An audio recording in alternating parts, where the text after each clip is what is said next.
Alors, Rémy Tell, vous avez décidé de nous parler d'une de ces initiatives que le président Macron prend régulièrement avec un rare bonheur et qui, à chaque fois, assure la prospérité de la France, la paix en Europe et nous procure l'admiration du monde. Donc, hier, il recevait des gens pour discuter de l'Ukraine, indépendamment de tous les principaux protagonistes. Oui, cher Richard, j'ai choisi de vous proposer une addition salée ce matin, après le dîner de cons qui a eu lieu hier à l'Élysée, où Emmanuel Macron avait convié le Premier ministre anglais britannique Keir Starmer, le chancelier allemand Olaf Scholz, la présidente de la Commission européenne Ursula von der Leyen, ou encore le secrétaire général de l'OTAN Mark Rutte.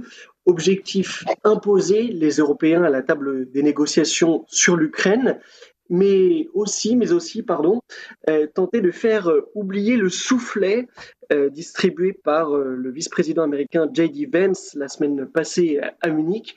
Sauf que quelques heures seulement après la réunion, ce double pari s'avère déjà être un échec, de l'aveu même de BFM TV ce matin, car aujourd'hui à Riyad, les négociateurs américains et russes se retrouveront seuls pour mettre un terme aux hostilités entre leurs deux puissances. Et alors que l'UE envisage de déployer un corps d'armée comme garantie de sécurité pour Kiev, Washington a prévu que cela se ferait hors article 5 de l'OTAN, en clair, aux risques et périls des Européens face à la Russie si ce déploiement venait à dégénérer. Bref, Richard, les convives de l'Élysée, presque unanimement rejetés par leur opinion publique nationale, persistent dans leur frénésie morbide qui a déjà causé plus d'1 million de victimes sur le sol ukrainien. Surtout, ils persistent à détourner le regard de leurs basses œuvres entre dérives autoritaires, délires idéologiques et corruption morale. Si les peuples ne les arrêtent pas dans leur course folle, celle-ci risque de très mal se terminer pour notre continent, car l'affaire Richard est bien connue, les cons osent tout et ne changent jamais d'avis. Eh bien, voilà, entre Francis Weber et Audouard, on est en bonne compagnie. Il faudrait revenir sur la composition de ce dîner de cons, pour reprendre votre expression. Pourquoi ces gens-là et pas les autres? C'est-à-dire, on nous explique qu'il faut bien sûr avoir une réponse européenne. L'Europe, dans l'esprit d'Ursula von der Leyen et Emmanuel Macron, se résumant aux 27 qui adhèrent à cette fédération. Mais pourquoi est-ce que tous les autres représentants dirigeants des pays européens n'étaient pas invités à l'Élysée, ou ont-ils été invités et ont-ils décidé qu'ils avaient mieux à faire? Oui, il y a deux absents de taille, Robert Fico et Viktor Orban. On les sait davantage équilibrés dans leur position vis-à-vis de la Russie, et c'est vrai depuis le début du conflit au printemps 2022. Mais même en réalité, parmi les participants à la réunion d'hier, deux groupes se distinguent.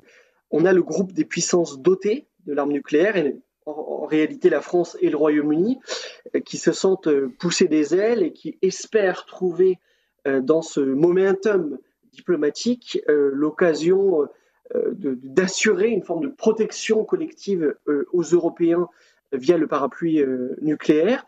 Et puis on a les autres, je pense par exemple à la Pologne, qui ont une tradition de lien assez étroite avec les États-Unis et qui n'entendent absolument pas de cette oreille. Et Donald Tusk, alors qu'il pourtant il suit la même ligne idéologique qu'Emmanuel Macron sur les sujets nationaux et sur beaucoup de sujets européens, a prévenu qu'il ne laisserait pas faire et qu'il ne laisserait pas la France et le Royaume-Uni s'emparer à eux seuls de la défense européenne.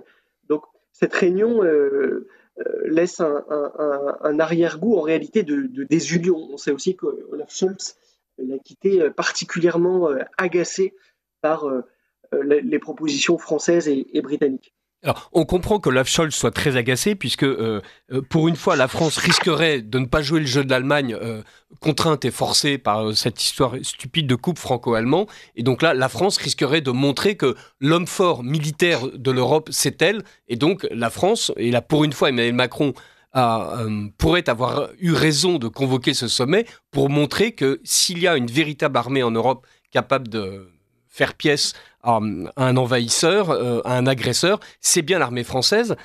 Alain Minc est allé jusqu'à expliquer qu'il fallait y aller à fond et se lancer dans une guerre nucléaire. Et donc, on sent une espèce d'exaltation chez les européistes où, ça y est, pendant longtemps, on a expliqué que la guerre, c'était mal, que la puissance ne servait à rien. Mais alors, si là, maintenant, on a l'occasion de gonfler les biceps, il faut y aller. Pourquoi ce changement et pourquoi, brusquement, tous ces gens qui nous ont vanté la paix à coup de renonciation deviennent brusquement bellicistes? Parce que, et pardonnez-moi, je finis ma question, qui n'est pas une question, qui est en fait une longue digression. Il est fascinant que la Pologne ait accepté de venir parce que c'est un progressiste et entre progressistes, on vient. Mais il est évident que la Pologne est déjà totalement vassalisée aux États-Unis. Il n'y a qu'à voir ses achats d'armement. Et donc, il est absolument normal que la Pologne explique que jamais elle ne fera le jeu de la France, puisque la France, là, se poserait comme un rival des États-Unis. Pour répondre à votre question, Richard, je crois qu'on a affaire à la colère des cocus, c'est-à-dire d'États qui ont délégué complètement leur sécurité aux États-Unis d'Amérique. Et vous avez raison, c'est particulièrement vrai pour certains d'entre eux. Je serai en Pologne la semaine prochaine, c'est un pays que j'affectionne beaucoup, mais qui ressemble quand même à un protectorat américain. Quand on se promène dans les rues de Varsovie, on le note à des signes extrêmement concrets. Et donc, ce découplage-là entre certaines puissances continentales comme la Pologne et les États-Unis désarçonne complètement en fait les acteurs de ce jeu-là. Donc, il y a quelque chose de l'ordre de la sidération. Ça a été noté aussi, je crois qu'en conclusion de la conférence sur la sécurité de Munich, le président de cet événement, dont j'ai plus le nom en tête, mais quelqu'un de très important dans les institutions européennes, en fait, a terminé son discours en larmes, en expliquant que les objectifs partagés, qu'il croyait être partagés entre l'Europe et les États-Unis, ne l'étaient plus en réalité. Et donc, on se retrouve face à des pays qui ont sous-investi dans leur défense depuis des décennies, au nom justement de l'idée européenne et de l'idée selon laquelle l'Europe en tant que telle garantirait la paix. Il y a eu une forme d'opportunisme, notamment à l'est de l'Europe, parce qu'on s'est dit les États-Unis nous protégeront, et puis si ce n'est pas les États-Unis, ce sera la dissuasion nucléaire française ou la dissuasion nucléaire britannique. Et maintenant que la mer américaine se retire, eh bien tout le monde se retrouve nu. Face à cela, petite digression de ma part, en tant que patriote français, je crois on peut être tenté par l'idée d'une forme de parapluie français, si vous voulez, sur le continent européen, de parapluie nucléaire. Sauf que ça suppose deux choses. Ça suppose premièrement d'en avoir les moyens.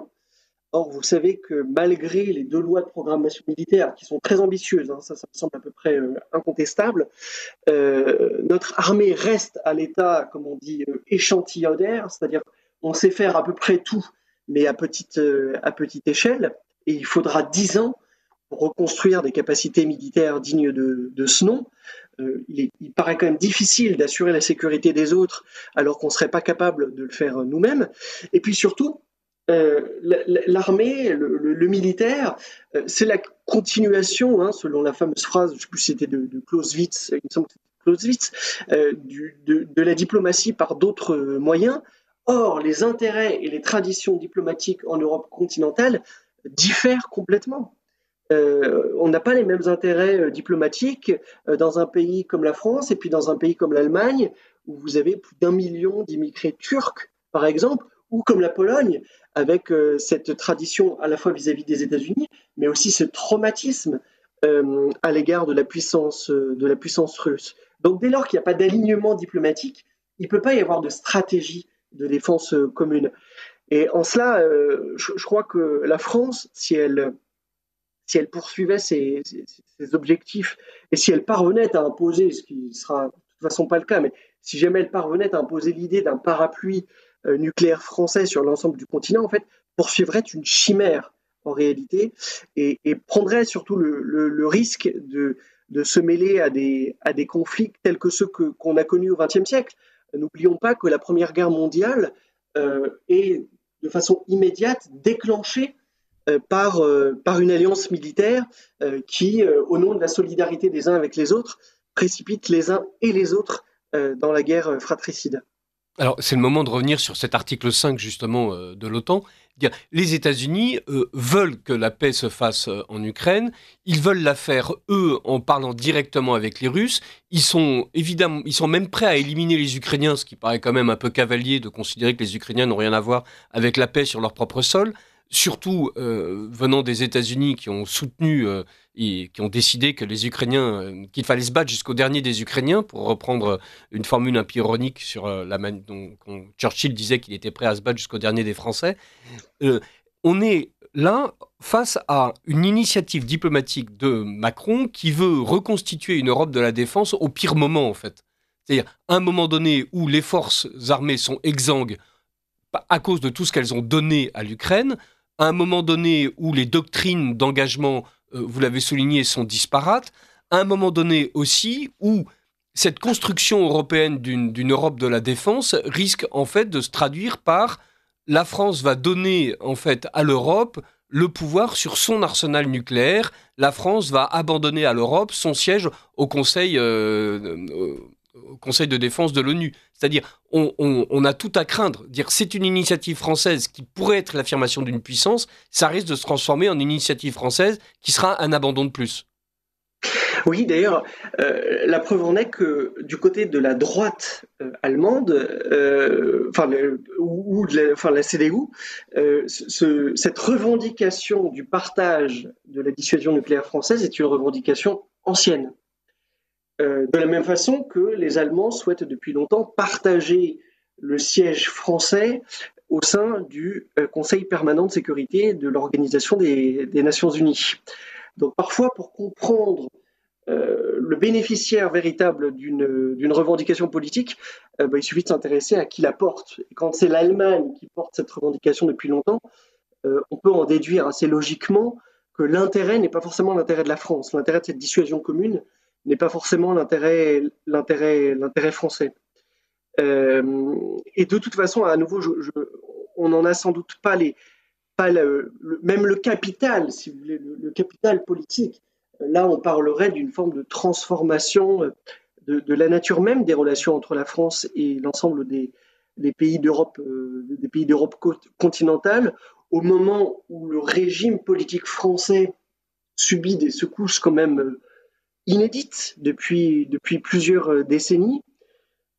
Cette initiative semble quand même vouée à l'échec.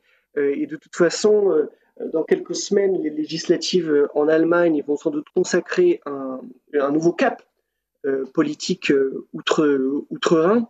Et donc cette affaire sera réglée. En réalité, il s'agissait sans doute hier d'une très très grande pièce de théâtre, mais d'une pièce qui est assez dangereuse au fond parce que Zelensky réclamait de mémoire quelque chose comme 500 000 hommes dans le contingent qui serait envoyé en Ukraine comme garantie de sécurité. Les sources militaires françaises évoquent 50 000 hommes, ce qui est déjà absolument considérable. Quand on regarde notre capacité de mobilisation opérationnelle, 50 000 hommes, on est sur à peu près 50% des forces armées françaises. Voilà. Mobilisables opérationnellement. Rappelons que ces forces armées, c'est pas leur faire injure, ce sont des affaires de stratégie, ce sont des affaires de moyens matériels aussi, ont été quand même chassées d'Afrique. Elles ne trouvent plus moyen d'exercer leur puissance au Moyen-Orient. Donc, il est assez illusoire de penser que face à la Russie, elle puisse quoi que ce soit. Et puis surtout... pardonnez-moi, Rémy-Tel, le fait que nos soldats sachent se battre, c'est à peu près acquis. Ils l'ont prouvé depuis des dizaines d'années sur à peu près tous les terrains d'opération extérieure. En revanche, le vrai souci, c'est le matériel. En fait, tout ce que nous disent les généraux qui dirigent l'armée française, malgré les civils qui les en empêchent, depuis plusieurs années, c'est en fait... Il n'y a plus de canons, il n'y a plus d'hélicoptères, il n'y a plus de chars, il n'y a plus de fusils, il n'y a plus de munitions. En fait, il n'y a plus rien. Et comme sur ce peu qu'il restait, et qui diminuait comme peau de chagrin, on en a donné aux Ukrainiens, il reste encore moins. C'est-à-dire, si l'armée française devait engager aujourd'hui, il n'est même pas certain qu'elle aurait assez de munitions pour tenir un combat au-delà d'une semaine. Et encore, je dis une semaine pour être large, certains parlent de 3 jours. Donc, c'est pas la qualité des hommes, c'est surtout qu'en fait, l'armée française est à poil grâce à toutes les politiques menées par, une fois de plus, l'administration civile du ministère de la Défense qui, depuis des années, fait en sorte de voter le moins de crédits possible, et malgré, vous en aviez parlé au début, les lois de programmation militaire beaucoup plus généreuses, quand il s'agit d'arriver effectivement à l'engagement des crédits, on s'aperçoit, comme d'habitude, c'est un peu comme les décrets sur l'immigration de la loi votée à grands cris il y a 1 an. En fait, la moitié des décrets n'ont pas été passés. Et bien là, les crédits, bien sûr, ils sont signés, mais en fait, ils ne sont pas engagés. Oui, effectivement, vous le dites, il y a 2 problèmes. Il y a un problème à mon sens, de matériel. Il y a un problème de direction politique. Sur le matériel, ne négligeons pas non plus la question de l'interopérabilité des armes, qui est la grande préoccupation de l'OTAN, c'est-à-dire de faire en sorte qu'une arme utilisée par l'armée française puisse être utilisée par les Américains ou par les Polonais. Donc en réalité, ça se fait plutôt dans l'autre sens, c'est de faire en sorte que les armes américaines soient utilisables par l'armée française. Et tout ça pose des problèmes logistiques extrêmement concrets qui expliquent aussi la difficulté de l'armée française à faire face aux missions qui lui sont données. Quant à la direction politique, on ne fait jamais la guerre pour elle-même. Et pour qu'une guerre, d'une certaine façon, soit... Pour gagner la guerre, il faut qu'il y ait la légitimité à la conduire. Et il faut qu'il y ait un soutien de l'opinion publique. Et on ne gagne pas de guerre quand l'opinion publique n'est pas avec soi et quand la question de la légitimité se pose. Et là, elle se poserait très clairement en Ukraine, puisque l'envoi de troupes en Ukraine pour maintenir l'intégrité territoriale de l'ensemble de l'Ukraine, je veux dire en dehors du Donbass et de la Crimée, en fait repose sur une analyse qui est une analyse fausse, à savoir que la Russie aurait des ambitions territoriales sur l'ouest de l'Ukraine, voire sur l'Europe tout entière. Or, Emmanuel Todd, dans La défaite de l'Occident, l'explique très bien, la Russie a déjà du mal à contrôler son propre territoire. Il y a l'enjeu pour la Russie face à sa relative stabilité démographique, pour ne pas dire son déclin démographique, et là il va y avoir une classe creuse, notamment en Russie, notamment parmi la jeunesse, c'est avant tout de pouvoir maintenir son intégrité territoriale sur le territoire existant, si vous voulez. Et donc il faut être complètement fou pour penser que la Russie aurait les moyens, ni même l'envie de conquérir des territoires à l'ouest de ses frontières, soit sur la partie principale de l'Ukraine, soit en Europe de l'Ouest. En revanche, il est certain que si l'armée française se met aux portes de la Russie suivant des directions politiques hostiles, comme elle l'a fait en mars 2022, la Russie sans doute n'aura pas d'autre choix que de répondre. Et à la différence de la France, elle est capable d'y payer grand prix. L'opinion publique française, et c'est d'ailleurs tout à fait normal, ne supporterait pas qu'on sacrifie 20 ou 30 000 hommes en Ukraine. Vous voyez bien avec le bilan catastrophique du conflit russo-ukrainien que du côté de Moscou, il y a cette capacité politique à assumer des pertes humaines considérables. Alors, Moscou a toujours traité ses soldats comme une quantité négligeable, donc effectivement, Poutine s'aligne sur tout ce qui a été fait pendant des siècles en matière d'engagement militaire. Voilà, il y a de la chair à canon et effectivement, ils n'hésitent pas à en beurrer tous les conflits. Mais on est là sur une autre chose, c'est Emmanuel Macron ne veut pas que l'Europe ne soit pas présente dans ces négociations parce que c'est en fait l'aveu de l'inutilité absolue de l'Europe qui a accepté d'être vassalisée par les États-Unis pendant des années et qui là maintenant que le masque a été arraché, puisque les États-Unis compensaient cette vassalisation par une espèce de considération pour la vieille Europe. Là, maintenant qu'avec Vance, Trump, Musk et tutti quanti, il était évident que l'Europe en tant que fédération ou même l'Europe en tant que continent n'est plus qu'un amas de pays dégénérés aux yeux de ces rénovateurs admirables que sont Trump et son équipe, il n'y a vraiment aucune raison que l'Europe continue d'exister là où l'Amérique a des intérêts contraires. Si l'Amérique veut faire la paix en Ukraine, quitte à ce que l'Ukraine soit dépecée, c'est parce que Trump considère que le vrai danger est ailleurs, le vrai danger est en Chine, et surtout Trump considère que finalement tous ces conflits armés, c'est une manière d'empêcher de faire des affaires.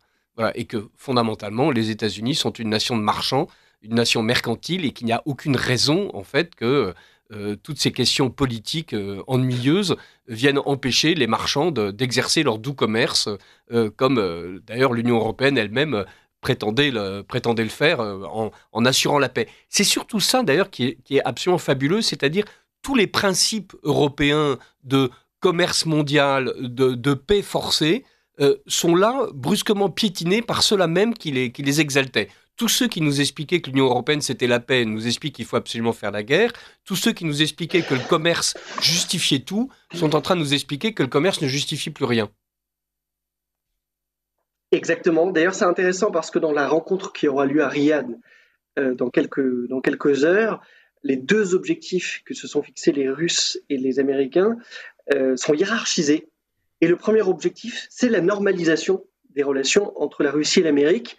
Et l'objectif subsidiaire étant de désamorcer le conflit en Ukraine, mais ce n'est qu'un objectif subsidiaire, ou en tout cas ce ne serait que la conséquence en réalité de la normalisation des relations entre la Russie et les États-Unis.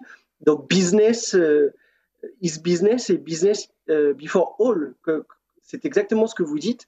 Du côté des Européens, et notamment d'Emmanuel Macron, je perçois deux inquiétudes. La première est évidemment celle de sortir de l'histoire.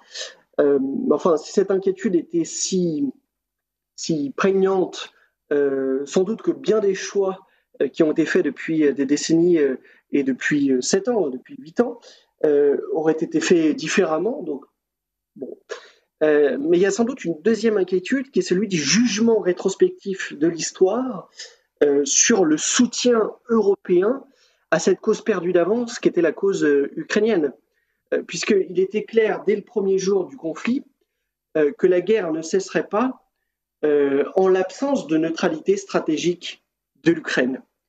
Et les pays européens, l'Union européenne, la France, ont fait croire à leurs opinions publiques, ils ont fait croire à l'Ukraine qu'il serait possible de l'intégrer au sein de l'UE, qu'il serait possible de l'intégrer sans dommage au sein de l'OTAN, tout en sachant que cela n'arriverait jamais. Et 1 million de victimes plus tard, morts et blessés confondus, eh bien, on se rend à la même évidence que celle qui avait prévalu à la conclusion des accords de Minsk, dont la France était censée être la garante, à savoir qu'il ne pouvait pas y avoir de paix en Ukraine sans neutralité stratégique. Donc, comment dire, si vous voulez, le bilan moral pour ces élites européennes est absolument catastrophique, puisqu'elles ont joué en réalité avec la vie des Ukrainiens, avec la sécurité des Européens, avec leur porte-monnaie aussi. Cette guerre en Ukraine, on le rappelle assez peu, mais a coûté à l'Europe quelque chose, au moins directement, je ne parle même pas de façon indirecte, quelque chose comme 200 milliards d'euros. C'est considérable. Et continuera à coûter. D'ailleurs, c'est la promesse que Vance a fait à l'ensemble des pays européens. Rassurez-vous, vous allez payer. Donc l'addition est salée, si vous voulez. Et le jugement de l'histoire vis-à-vis de ces inconséquents sera terrible. Et je crois que c'est aussi la raison pour laquelle ils se sont réunis hier un petit peu en panique, parce qu'ils sentent le vent de l'histoire tourner, et forcément ça les terrifie, au vu de leurs responsabilités dans cette affaire. Alors, des responsabilités, d'ailleurs, c'est le moment de pointer quelque chose qui est assez surprenant. La manière dont la France, l'Allemagne, la Pologne, l'ensemble des pays européens ont donné leur soutien à l'Ukraine a toujours été un soutien progressif, au compte-gouttes, et toujours un peu en retard. C'est-à-dire, c'est au moment où la Russie a réussi une des conquêtes territoriales extrêmement conséquentes qu'on parle d'envoyer des forces en Ukraine. Et au fur et à mesure du développement de ce conflit, qui se développe depuis 3 ans, en fait, on a à chaque fois promis des armes qu'on a mis un certain temps à envoyer, on a promis des avions qui ne sont pas encore arrivés, je parle des Belges, on a donné du matériel qui en fait devait être remis en état. D'ailleurs, l'Allemagne a intelligemment profité des subsides européens pour remettre en état son propre matériel obsolète et donc a profité des subsides européens dédiés à la guerre en Ukraine en fait pour se refaire la farce sur son propre territoire avec ses propres armes. On a en fait une entrée à reculons dans ce conflit qui avait dans les faits quelque chose qui contredisait absolument les discours très vainqueurs et très enthousiastes. Voilà. D'ailleurs, ce n'est pas pour rien que les Ukrainiens avaient fini par employer le mot macroné pour désigner des promesses qui ne sont pas suivies des faits. On a là les derniers feux, vous avez raison de le souligner, d'une élite qui se sent péteuse parce que ce conflit dont elles espéraient qu'il se résolverait en faveur de l'OTAN et en faveur des États-Unis, les États-Unis en fait n'en veulent plus. Et donc ce conflit que les États-Unis ont fomenté, et une fois plus, il ne s'agit pas d'une théorie du complot, il s'agit juste de redire ce qu'ont dit tous les commentateurs intelligents sur Radio Courtoisie et dans le monde entier, de lire ce que Brzezinski, entre autres, avait donné comme feuille de route stratégique aux États-Unis dès les années 80, le fait de faire en sorte de faire de l'Ukraine un champ de bataille et un endroit de crispation dans une guerre directe contre la Russie. Bon, voilà. Donc les États-Unis ont accompli leur plan. Mais là, voilà, Trump décide de changer la donne. Les Européens sont évidemment comme des canards sans tête. Dans le dîner d'hier, il y avait Giorgia Meloni aussi, si je ne m'abuse. Alors, bon, oui, très atlantiste. Alors, elle a un drôle de rapport sur cette question, puisque elle est Giorgia Meloni est très atlantiste, et en même temps, elle est alignée sur la nouvelle administration américaine. Et donc, elle se retrouve dans une position qui est difficile un petit peu à tenir, et on a du mal à comprendre le jeu qu'elle joue, et peut-être ne le sait-elle pas encore elle-même. A priori, c'est une femme rationnelle, et donc sa lecture de la situation doit être la suivante. L'Ukraine a perdu cette guerre, il n'y a plus rien à faire pour l'Ukraine, si ce n'est évidemment de s'assurer de sa sécurité future, mais encore une fois, je ne crois pas qu'elle soit menacée de façon directe par la Russie. Et donc sans doute que Meloni finira par s'aligner sur l'agenda de Trump, à savoir celui d'une forme de prise d'autonomie des Européens sur leur propre défense. Sur le paradoxe que vous soulignez concernant Emmanuel Macron, je crois que sa furie guerrière est devenue en fait inversement proportionnelle à son capital politique. C'est-à-dire qu'au moment de sa réélection assez massive en 2022, finalement, il a plutôt tenté la médiation. Rappelez-vous comme il était critiqué par certains de ses alliés européens pour maintenir un dialogue direct avec Vladimir Poutine, pour prévenir du danger que ferait courir à l'Europe une forme d'escalade en Ukraine. Et puis au fur et à mesure que sa situation personnelle en France s'est dégradée, il a montré de plus en plus les muscles vis-à-vis de la Russie.